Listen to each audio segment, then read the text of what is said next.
Languages are an integrated form of taxation that reach their most persuasive and aggressive obedience to different economic interpretations of natural human compulsions like engender by a natural human voice. Languages about torture and taxation. Musical languages of money.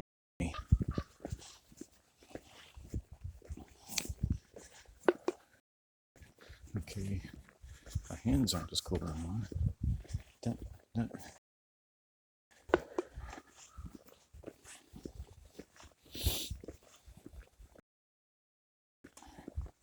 So as we get back to the estuary on the other side, I don't have to go by the crazy anymore.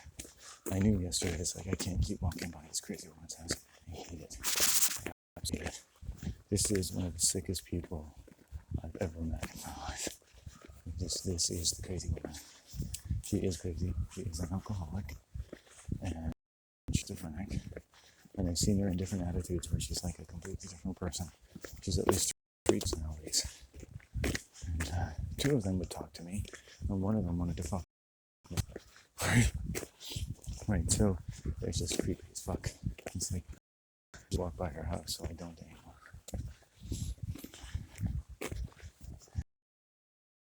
When she was with a certain man, and they were drinking.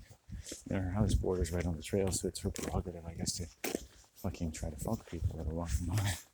It's like, you're trying to fuck me, right? I don't want you to fuck me. I don't want to be fucked by you. In advance of it, make the eternity of anything you think that might be provocative to me in any way. The answer is no. I don't want to fuck you. I've got other things to do with my penis. Thank you. I couldn't want to less. I couldn't be offended more by every suggestion that I would want to have sex with a mere whore.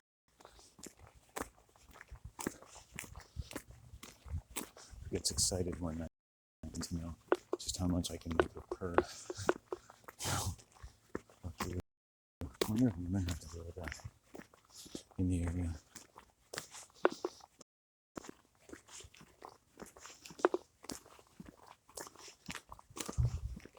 And how many middle-aged and older white women just think of me as a sexual hamburger. It's disgusting.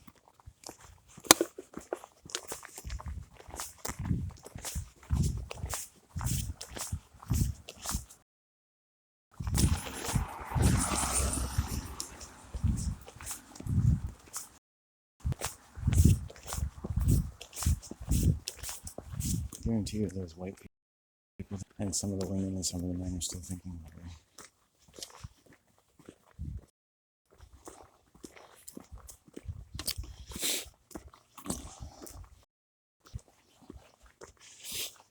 Because white people get together in groups, they become more occult to human manners.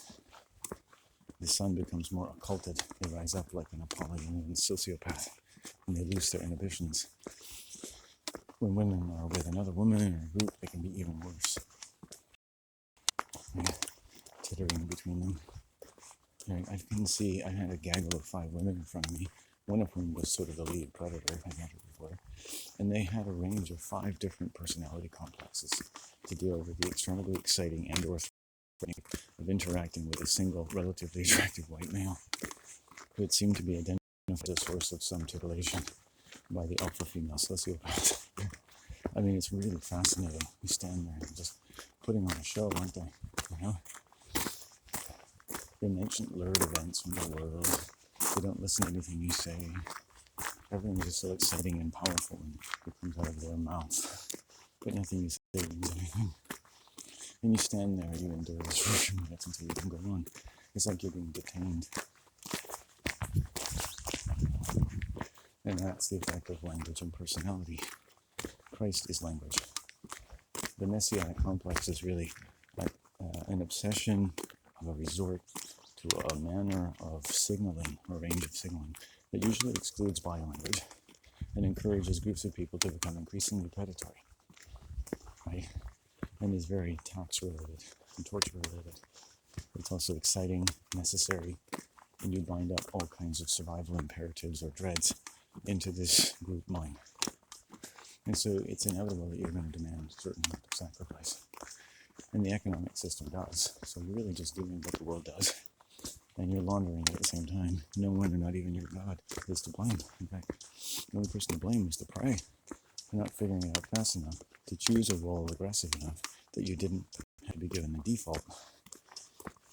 Right? Like the video game of life, it's like, come on, choose a role really quickly. If not, we get to prey on you. You gotta be a certain kind of man. Speak our language, because the people who don't speak our language are identified as prey. You walk in a difficult neighborhood, maybe you walk around like, black belt, right? Because you want to put out the energy of being strong. Otherwise, if you telegraph that you're weak, you're more likely to become prey. It's the same thing with groups of white women. A lot of them.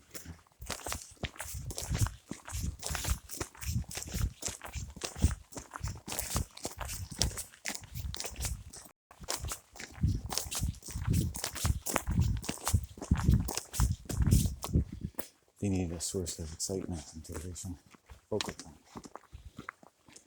The world can become that, charged with nothing more important than to be some. I got up today so I could amuse you.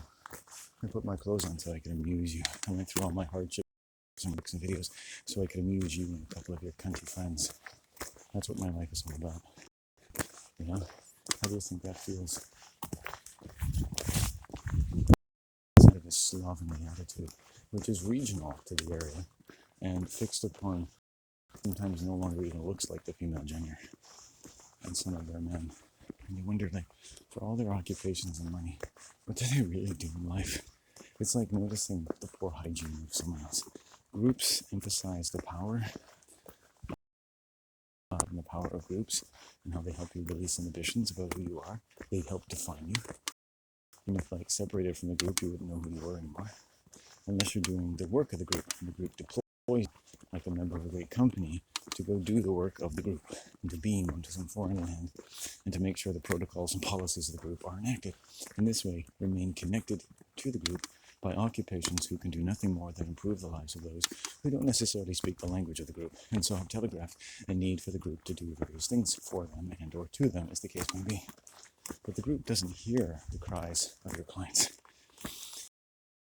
This level of identity theft and persuasive legerdemain, relieved of any culpability for having absolutely no real understanding of the people that you're dealing with, to the same degree that you claim to have nothing but the best understanding and intentions with regards to their personal well-being, while eliminating any voice they could have to the contrary. And quite frankly, any enterprise capable of that is illegitimate on face value, right? That is patently sociopathic, and that's every group in the world that has an interest in helping things. Think about it. If I can do that in 5 minutes, what can I do in 5 years?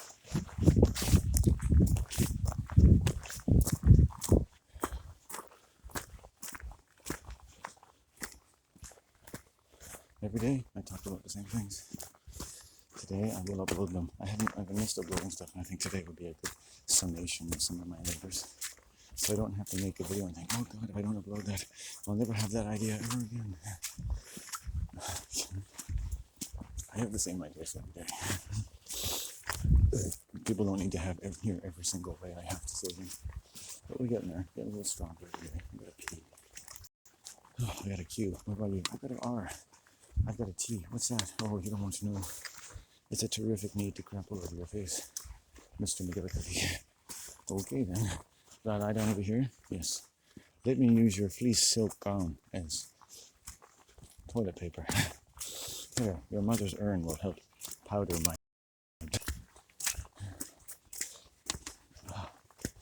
Dirty arses and toes, knees and toes. That's a song that I had sung down deep way back then. Okay. Stupid songs that make us grow, or their tone makes us slow.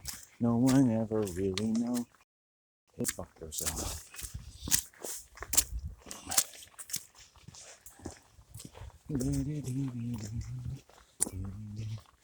Let's see now. What would be fun? Come on, Landon. Have some fun. We're gonna have some fun. We've been working all day. What do you want to do? Short myself? Good. Let's short ourselves. Imagine you have this really accepting therapist. Sure, sharding yourself. Let's say we shard ourselves. Okay, what should we do, Landon? What do you normally do when you think I want to chart myself? He's really accommodating. He's like, well, I like to make jokes about charting myself. It's sort of something you kind of back by laughing yourself into soiled undergarments. Very good. My, you have thought about this. No way, I thought about it, sir. I've done it. Okay, so where should we start? Well, I think something to do with Darth Vader and whether or not he's really Luke Skywalker's father. Because God and Jesus have the same problem, you know? And he takes off that knife, like, fuck, Dad, put that thing back on. It's like, put a bag over this guy's head, you know? And then all of a sudden, Darth Vader can't fight himself out of a paper bag. Oh God, there's nothing like seeing Star Wars on a big screen. That Darth Vader does scare the fuck out of you. When you go to some place and someone out of an admiral or the commander of the fleet, and everyone just stands back and goes, shit, it wasn't my fault. You know you're dealing with one badass motherfucker, right? And of course he's black. That makes it even better. He gets to choke the fuck out of an employer who looks like a Nazi.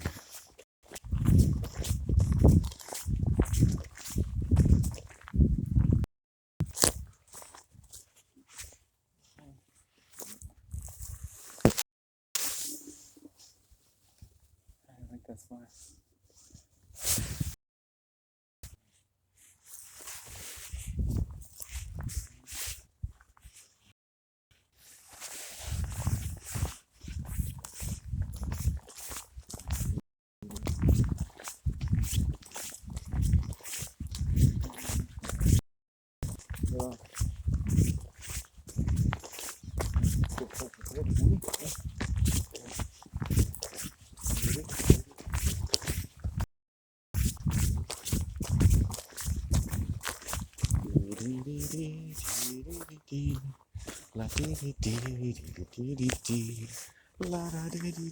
His dog is golden retriever just didn't want to move. So he's like, oh, they're sitting here. He's moving now.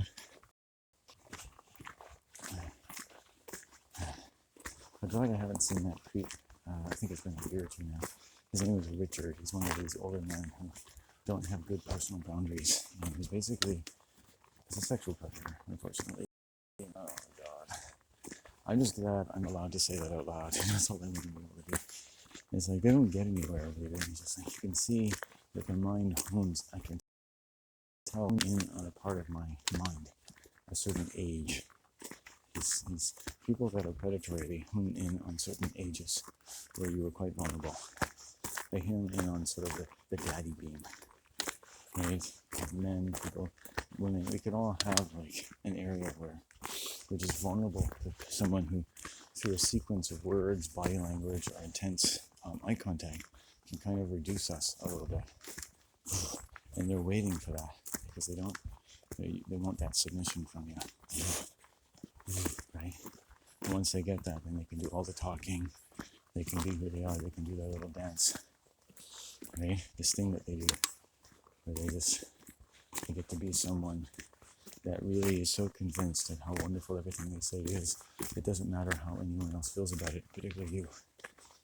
Not because anything they're saying is really bad, but because what they're really saying is particularly aggressive in their body language, the time they're taking, the eye contact they're making, so that the idea that they're feeding on you becomes illustrative of exactly basically what is happening as far as you're concerned, while it's happening, after it's happening, and a year or two after it happened. And guided my energy, and eventually he got scared and he left. I never saw him again. You know? And it's amazing how we're standing in this environment and there's a deer over here and a blue heron, and he doesn't care about is me. All he cares about is dominating me. That's all he cares about. Nothing else. Understand? Nothing else. It's all he wants to do. And you're like, what is it about me? You know, what the fuck is it with these older people, man? And to some degree, it's just, you know, people would say, oh, come on, people have their eccentricities, you know, and if you're strong and you're in a good mood or whatever, you can just think, okay, another weird person. Maybe you go into denial a little bit. But it's like, this is predatory. This is disturbing. And no, you don't want to be someone who's easily disturbed. But, I mean, why would these people come up to you and just tell you these things? Well, there was a lady in the building who just went up and told her that she was poking around her personal business.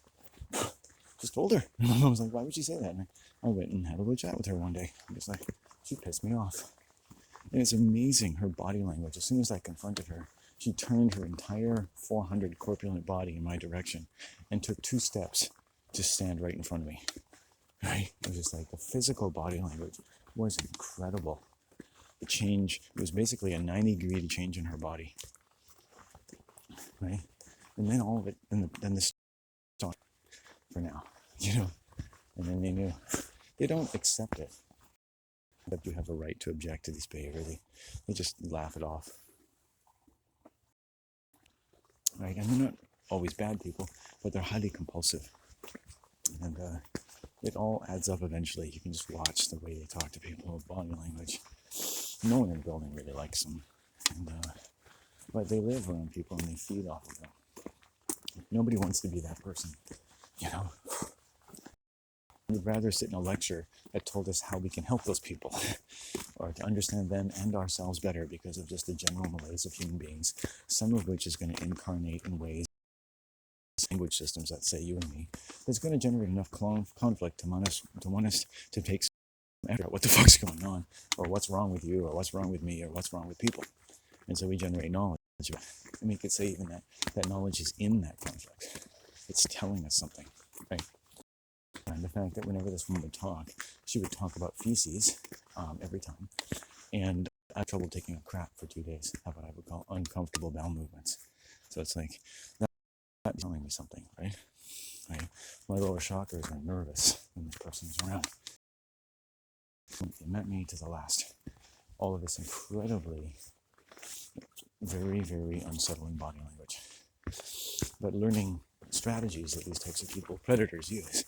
The first time they approach someone, the second, and how they establish dominance on uncontrollable compulsions, right? Along with, in her case, probably gluttony. And even her dog had trouble pooping. The whole summer, all she talked about was how much her dog had trouble pooping and what kind of poop she had and how runny it was. Right? Every time she talked to my mother, every single time, all while presuming to get to know everyone in the building so that, everything was more community oriented. By learning people's personal information and asking them personal questions, not listening to the answers in some cases because it didn't fit their particular idea. Creepy and creepier and creepier and creepier, right? And I called her Diarrhea Maria. And you know what? Her name turned out to be Maria. I didn't know her name. I just called her Diarrhea Maria. And her name turned out to be Maria. It's the funniest thing in the world. Diarrhea Maria. And there you go. And I make names up for them because they're just disgusting people. I wish them well, and they're dangerous. They unnerve you. They make you feel afraid. They make you feel defensive. Nobody wants to feel that way in public. And you just wish that somebody could just tell them to stop. Stop. And they won't do that to everybody, but it'll affect some people more than others. But there's no ready way to do it. There's no ready strategy. You can't say to people like, well, just do this and just do that. Certainly you breathe deeply, but it's not always possible to do that. When you're talking to someone, it's not a natural social skill to go, this person is a demonic mode. I'm going to ground myself, bring my aura close to my body, put a white energy around me to protect me, and keep breathing deeply. And sometimes that can work. They'll just lose interest in talking to you because you're grounding yourself, and they're not able to feed on you. It's kind of a non-verbal way of saying, sorry, I haven't got anything today, because they're kind of like tax collectors. Right? Their soul has been covered up. Their ambitions are lowered. And they're having an orgy every time they're seeing you in the hallway, right? They're so gluttonous that they don't just feed on food, they feed on people, right? There are all kinds of cannibals out there, fat ones, skinny ones, right? But they all telegraph their nature in various, very clear ways. Okay, time to pee.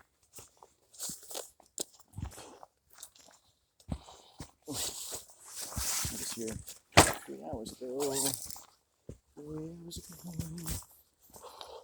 2 hours ago.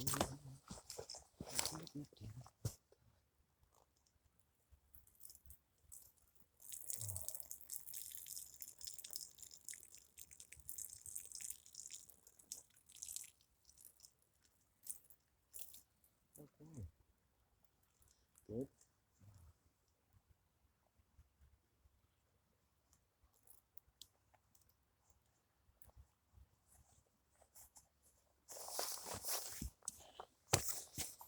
Is it a big deal? Yes. This big deal. It affects your health. It's affecting your bowel movement. You can bet. It's like, is it a federal offense? I mean, you're more likely to deal with someone like that than to be mugged. And you're likely to think of yourself as being mugged every time you go out of your apartment. They had an inn. They knew my dog. They knew my dog's name. She had accosted me on the elevator, so she had a bit of an in. And so when they moved in for the summer, they started coming up to us when we were walking the dog. And our dog's really old, so you can't walk very quickly. So she can basically paralyze you and hold you there, whether you want to talk to them or not. And they're creepy. They don't seem to know how to interact with human beings. I don't know what they do for a living. I imagine it's quite boring. They don't have any real conversation. So they supply social interactions with, whatever they can come up with or improvise, which in her case was every precise descriptions of her dog's fecal matter every day, right? So basically that's, all she would talk about. It got to the point that when I came home, I tried to make sure she wasn't around and come into the building in different ways so I didn't have to run into her. Yeah, it was incredible. How many people are you going to have to do that with all the way up into your 50s? Right? And it gives you an example of what women are capable of with their voices, reaching out to find what they want, a form of verbal regressive taxation. Take something from you. Right?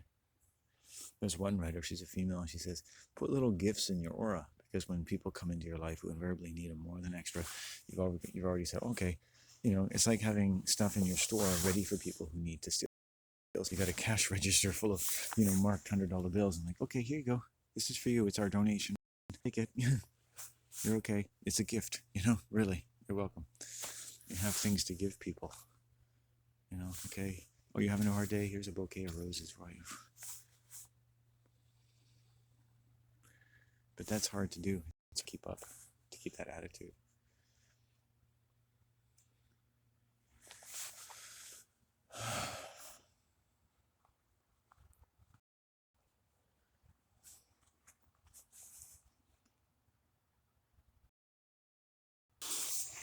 I guarantee you there's white people are thinking about it. I guess I gave them something to think about. I saw the white female and I knew what kind of person she was. 19, 20 years old, probably from university.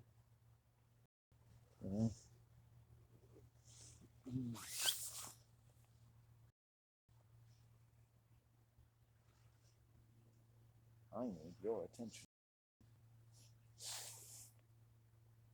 It's weird, if you leave this region and you go to the city, nobody expects your attention. It's the most amazing thing. You go to Vancouver, literally no one expects you to pay attention to them. Nobody does. It's amazing. But then you're in the city, so you're in the country, and yet everyone all of a sudden wants your attention, especially females. It's like, I don't expect or want attention from women. That's me. I got enough attention from the trees and the river.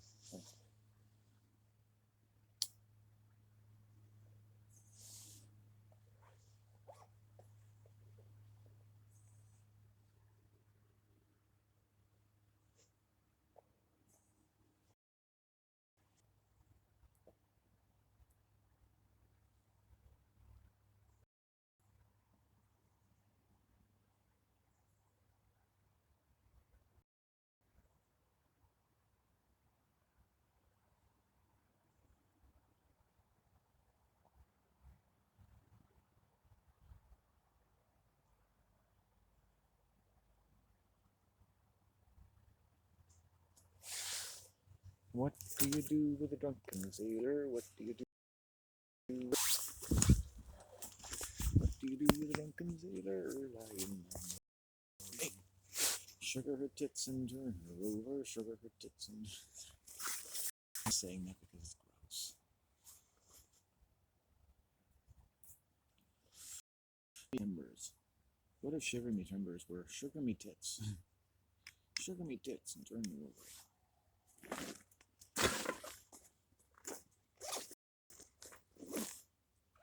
Hey man, that's sick.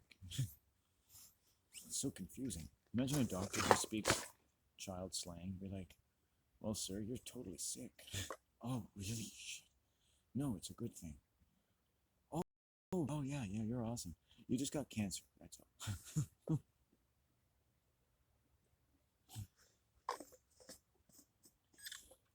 You know, the thing about cancer, don't get it. Don't let them give it to you. Right? Don't take any shit. And then make it a part of your daily life. Don't let a giant turd control your life. Like,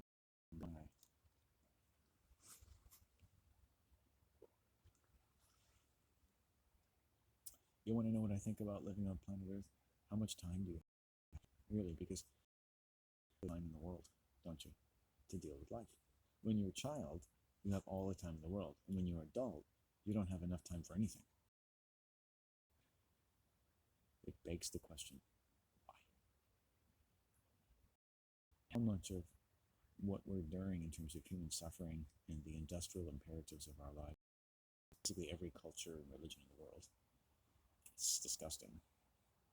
It's every affect our sense of time in terms of their claim upon and the claims upon our labor and the claims upon our first labor of birth and all the occupations to deal with anything and everything that we can sense in every different our blood, all of our senses, our mind, and generations of how our mothers and fathers and children and grandmothers behave and respond to all the stimuli in their environment. Like a mighty tree, you need to know everything. You're like, Grandpa, tell me everything. Grandma, tell me everything so I can take up the charge. Well, Grandpa's dying of stomach cancer. Grandma's losing her mind and eventually starts. While she's dying, you're in a depression clinic. And from another country across the ocean, your Uncle Jim tells you, hey, why don't you just have a beer with your friends? Or go out and punch somebody.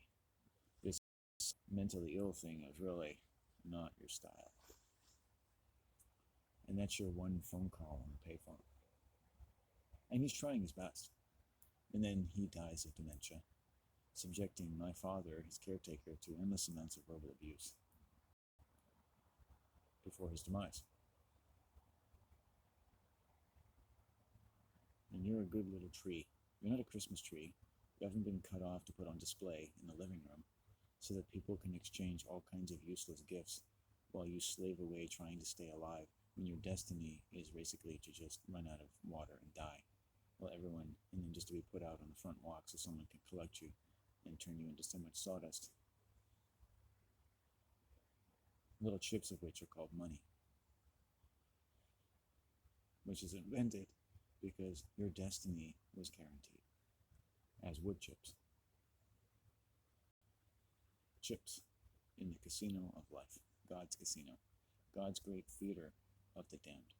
The soul, which is a financial instrument installed via the means of deprivation, therapy, and torture applied and mortified to human flesh, from the fetus to the uterus, the zygote, the prenatal, the postnatal, the vagina, the uterus, the nave, the penis, the cross, the altar, the marriage, the matrimony, the money, the alimony, the death, the agony, the work, and the ecstasy of it all.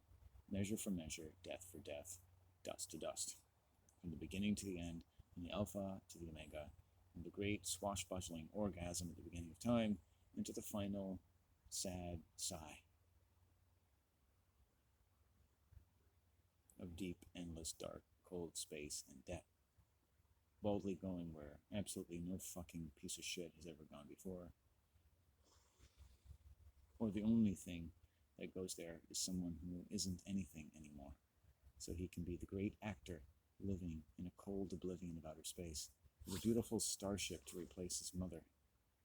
So he can vainly and vaguely try to appreciate what exactly this edifice of the world wants from him, so that it will keep him alive long enough to hug his children, or to give his mother and father peace.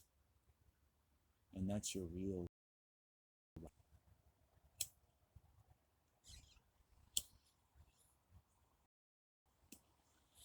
But don't let me bother your good time. Don't let me interrupt your powerful occupations to save the world from you. And having a mind of your own.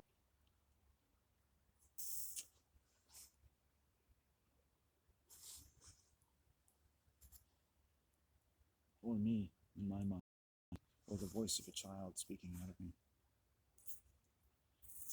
You who cares so much about children, who cares nothing about what I have to say, a child of the Most High.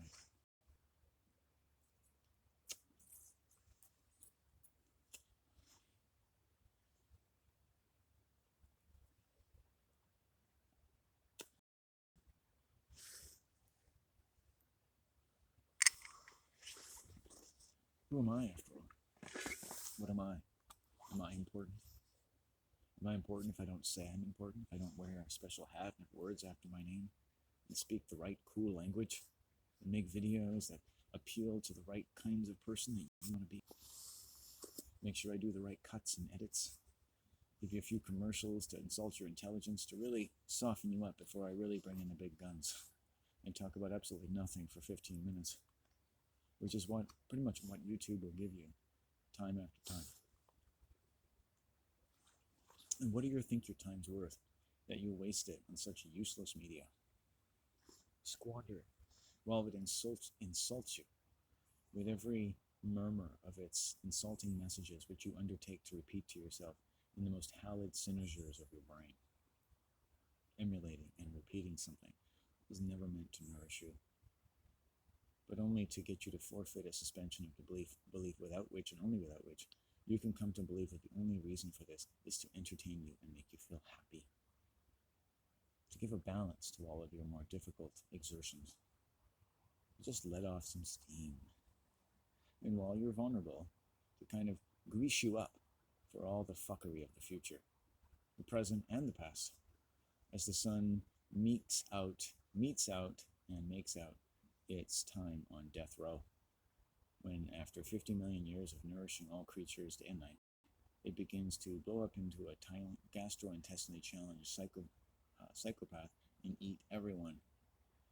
Welcome to the great death of our solar system.